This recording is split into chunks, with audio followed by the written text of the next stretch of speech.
Welcome. We're here today section between philosophy and literature.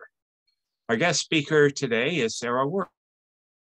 Sarah Worth is professor of philosophy at Furman University, where she teaches classes in of literature and philosophy of food. She published In Defense of Reading and Taste, a philosophy of food in 2021. Interests lie primarily in the intersection of epistemology and aesthetics, in which taste, if it could be taken seriously as a vision by philosophers, a fuller picture of different cultural experiences. Her next book is Drinking and Thinking, The Way Drinks Have Helped Change Our Minds. Welcome. My first question for you is, why should adults read fiction? Well, that's a great question. Thank you. Thank you so much for having me on. Also, it's an honor to be able to think publicly about these issues that I care so deeply. So the reason that I think that adults should read fiction is one of the things that I outline in my book called In Defense of Reading, where I'm really talking about the practice of reading itself and not so much focused on the philosophy of literature or literature per se, but really about the practice. And one of the things that I talk about is the difference between deep reading and shallow reading, right? Which is deep reading is what you're going to get from reading a book. Shallow reading is what you're going to get from scanning a blog or looking at something, very quickly on the internet. Deep reading is something where people really become engaged in the imaginative exercise of thinking fully about what it's like to be in another world, another situation, all the kinds of things that develop empathy for us. And what happens, I think, a lot is that students are taught to read in elementary school. Around third grade, there's a big switch from learning to read to reading to learn. And after third grade, if that doesn't happen, there's some big problems. But after third grade, you read to learn things. And in literature classes, you're given a book and you're led by a teacher on how to read, and you read chapter by chapter or whatever, and the readers are sort of passive instruments in the instruction about how to read the book and what things are important and how the author might intend to have certain things. And then after high school, maybe people have a college class or two where they're reading. But what happens in adulthood is that we are sort of forced to switch into solitary reading. And so with a couple of exceptions, we end up doing this as an entirely solitary experience where we don't have a teacher and we don't have a group of people that we are sitting around talking about the book with.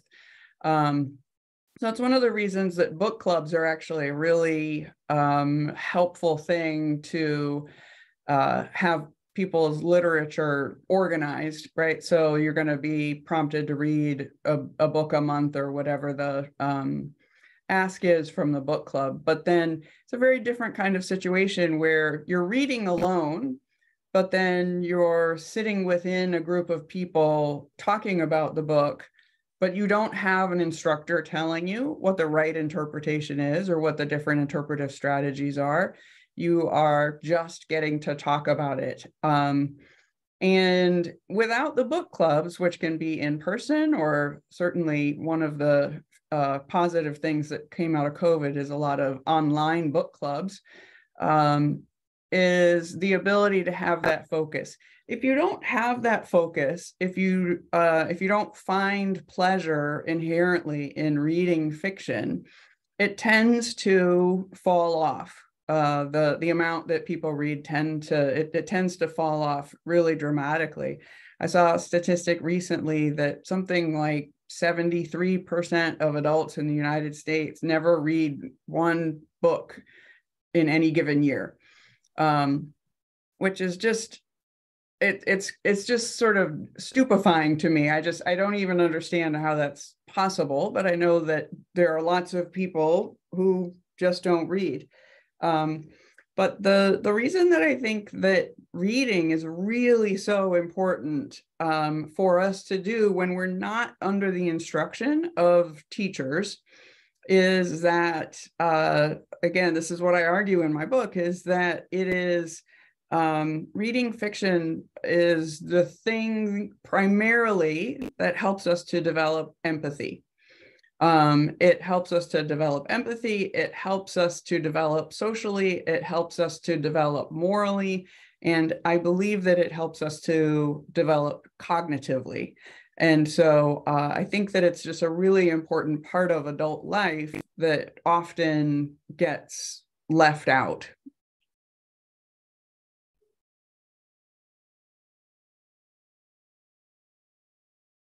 So I'll pause there if you have any questions. Yes,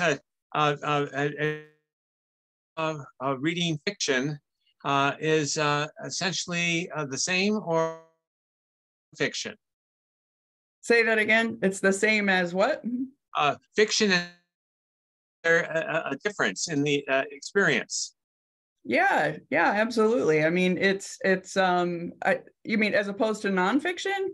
Yeah, well, let's take fiction that is trying to persuade you of something, like say child labor is a bad thing, and as opposed to John Stuart Mill, say, writing in the London Times for the same purpose. Right. Yeah, no, I think it's totally different, and it has everything to do with the structure of the stories and the way that plots are constructed, and the way that didactic prose might be just really instructive, or even, something sort of, nonfiction is going to be instructive and less descriptive and less crafted in terms of the way that cause and effect work within the story. I think that, especially, again, sort of the deep reading where you're really kind of sucked in for a long period of time, it's essential that you are attached to the characters, right? That you're having sympathy with some of them and not others, and that you're invested in a way that you're curious enough to follow the storyline. I think that all of this goes back to the way that it's one of the reasons that cognitively it really helps us, is because it helps us to develop a full sense of cause and effect in a way that more instructional prose does not. In fact, one of the things that I studied quite a bit about is the Common Core reading standards that were developed in the United States 8 or 10 years ago now, that they've been in place. And so in the Common Core, again, this is basically on how Americans are now being taught to read and to read fiction, is that there are two different kinds of prose. There's narrative prose and instructional prose. And basically, what they have said is that the instructional prose is more easily accessible cognitively, because it's easier to memorize facts about, and of course, it's more easy to test on. And so if you're going to ask about comprehension, basically all you have to do is memorize names and dates and places, and those are easy things to test. The harder things to test are actually the narrative comprehension and what it means to understand how a story develops, how the characters develop, how the plot develops, and how one's curiosity while reading is really tied to some larger issues of epistemological comprehension that I think are really important in adult thinking that not everybody does as well. Yeah, another it was related to that is, and also it relates to your interest in food.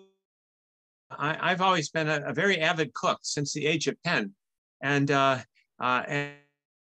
some cookbooks give you little stories about the writer of the cookbook. Say it's an African-American cookbook and it's Southern Mississippi. And you get the story of people growing up in Mississippi. And Sure. then when you're eating, you're transported to Southern Mississippi. Absolutely. Absolutely. And it's history. Yeah. Yeah. In the other book that I wrote just recently about taste and about food, I have a chapter in there about, I think the chapter is called something like recipes and rule following. But what I ended up really doing was a deep dive into those first chapters of cookbooks, and how the cookbook is set up, and ultimately it's about the person who wrote it, right? And sort of what sort of story structure, right? Cookbooks have structures to them as well. And they have story structures. They have, light story structures to them as well. And there's always a personal reason that somebody puts together a cookbook. And it is about the creation of a self. Absolutely. It's about the expression of a self in a similar way that novels can be also. And it's very practical because we all eat. Yes, everybody eats. Or we die. Yeah, it's funny, as a philosopher, I think, everybody asks me, I teach a philosophy of food class, and everybody says, what do philosophers have to say about food? It's so weird. Nobody's thought about that, but it's an incredibly natural thing for philosophers to think about. It's what is odd to me is that we really haven't spent very much time thinking about this one incredibly important aspect to our humanity that really is a universal thing that connects all people. But we've just sort of pushed it aside for the last couple thousand years. So let's go to another question. Sure. What would the of reading look like? Well, so this is the other half of, I guess the first question actually is, and the epistemology part of reading is literally how we reason through making sense of a story. Now, whether that's a short page-long story or a sentence-long story or a 900-page novel, the notions that we must use in order to fill in the reasoning, right? Cause and effect is just a surface level one, but understanding a unifying theme and understanding how the characters that we can hopefully accurately predict kinds of things that they're going to do. The structures that we are understanding as we read fictions, as we read narrative fiction, are very similar to the way in which we explain our own experiences. And what I mean by that is I regularly tell stories about myself. I tell stories about things that happened. And I also adjust these kinds of stories in different circumstances. If I have a short time to tell a story, if I have a long time where, that I have a captive audience, I tell the same story and I tell it with different elements. I have different, I add and subtract different kinds of details.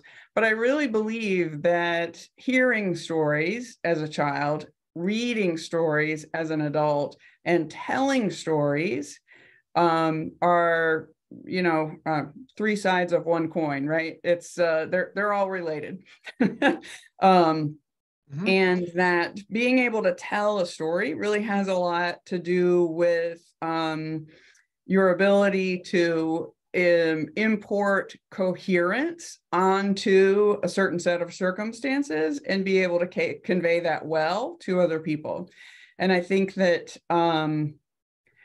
there's a lot of people, I mean, it's obviously not a one-to-one correlation. If you're a reader, you're a good storyteller. If you're a good storyteller, you're a reader. It's not the case. But I do think that there are causal implications that have to do with the ability to read and understand and comprehend plots, being able to import those skills onto being able to talk about your own life.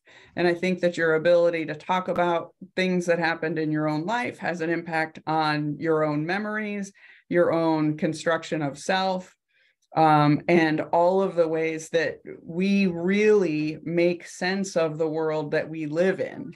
And if we are poor storytellers, we have a tendency to have much more poor memories, and we can't make sense of the things that are going on around us. So things are a lot more haphazard, and when we're unable to find causal connections between things, even when it's just us that are, sort of making the connections between them. I think we have a tendency we tell stories about ourselves I can be the hero of all my stories. I can be the victim of all my stories. We have a tendency to tell the same kinds of stories about ourselves. But I think that the ability to take that, what I call narrative comprehension from reading into narrative storytelling, right, effective storytelling, is a real skill. And I think that the skill of learning to read and reading and practicing talking about books has an impact on the way in which we can tell stories about ourselves more effectively in our real life. As a teacher, I tell stories all the time. I tell stories about philosophy. I tell stories about how Socrates and Plato had a relationship, about Plato and Aristotle having a relationship. And I can talk about just the facts and just the dates and just the, here's what the text says, but it's much more effective when I can create a compelling story, right? So it makes me more effective as a teacher. It makes me more effective at parties, I guess. I don't know, at a dinner party. But the real impact is that it actually comes back on me, right? As this is the way that I actually comprehend the world. This is the way that I comprehend this incredibly large collective of works in the history of philosophy, that it really is my job to narrate to my students, right? So I give them assignments and they read things and they don't understand any sort of contextual anything. And it's really my job to give that to them, right? So my job is a storyteller, and I'm there to connect. And I think that doing that it makes me a more effective teacher, right? And I think that I really started thinking about this our ability to tell stories when my mom was at the beginning of dementia, and she started repeating herself a lot, and she started repeating stories that I knew over and over and over, and then she would tell the stories and she would get things wrong, and I would think, Mom, this is a story that you've told 1,000 times. That's not what happened. That's not how it went. And I realized that what was happening for her was that she was trying to make sense of her own memories. She was trying to make sense of things that were happening in her world, and she was trying to narrate all of this over and over again.